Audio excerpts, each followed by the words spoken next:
The 48 Laws of Power by Robert Greene. Law 11. Learn to keep people dependent on you. In Law 11, Robert Greene explores the concept of maintaining independence by ensuring that others are constantly dependent on you. The central idea is to create a situation where your indispensability makes it challenging for others to do without you. The law draws on historical examples and fables to illustrate its principles. Introduction. The Bridge of Sighs. The law begins with a cautionary tale from the Middle Ages about a mercenary who, despite saving a town, was eventually killed to worship him as a patron saint. The fate of the Count of Carmignola, a renowned condottiere, further underscores the dangers of not making oneself indispensable. The lesson is clear. Dependence is crucial for survival and power. The Two Horses Fable. A fable about two horses carrying loads highlights the importance of making others rely on you. The lazy horse, once relieved of its load, becomes expendable. The lesson is to avoid becoming replaceable and to ensure others cannot do without your contributions. Case study. Otto von Bismarck. The narrative shifts to Otto von Bismarck, who strategically aligned himself with the seemingly weak king, Frederick William IV.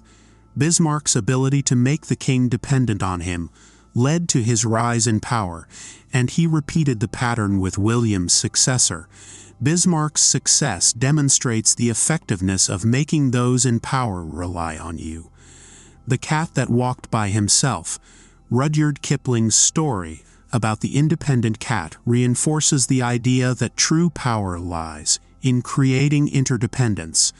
The cat maintains its freedom by making strategic compromises, similar to the strategy suggested by Law 11. Keys to Power. The ultimate power of dependence. The chapter emphasizes that ultimate power comes from getting people to willingly grant your desires. This is achieved by creating a relationship of dependence. The story of the astrologer in Louis XI's court illustrates how dependence can be more powerful than coercion. Louis XI and the astrologer. Louis XI's decision not to harm the astrologer, despite predicting the death of a court lady, exemplifies the principle of making yourself indispensable. The astrologer's survival showcases the mastery of power through strategic dependence, dependency through specialized skills. The chapter argues that possessing unique talents or skills makes you indispensable. Examples from the Renaissance, such as Michelangelo's relationship with Pope Julius II, highlight the advantages of being irreplaceable. Secret intelligence tactic. Knowing others' secrets and holding information that others don't want exposed is another tactic for creating dependence. However, the chapter acknowledges the insecurities and paranoia associated with this approach. Caution. Fear over love. The law concludes with a caution against seeking love or friendship as a source of dependence. Fear, according to Machiavelli, is more controllable and reliable. The goal is to make others depend on you out of fear of the consequences of losing you. Reversal. The dangers of complete independence.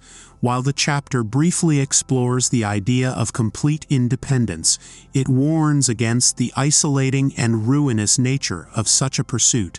Interdependence, with mutual reliance, is presented as the more sustainable and advantageous approach. Conclusion. The law in practice.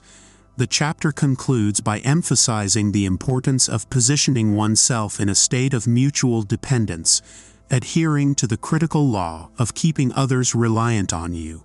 This, the text suggests, ensures a balance of power and avoids the pitfalls of seeking complete control or independence.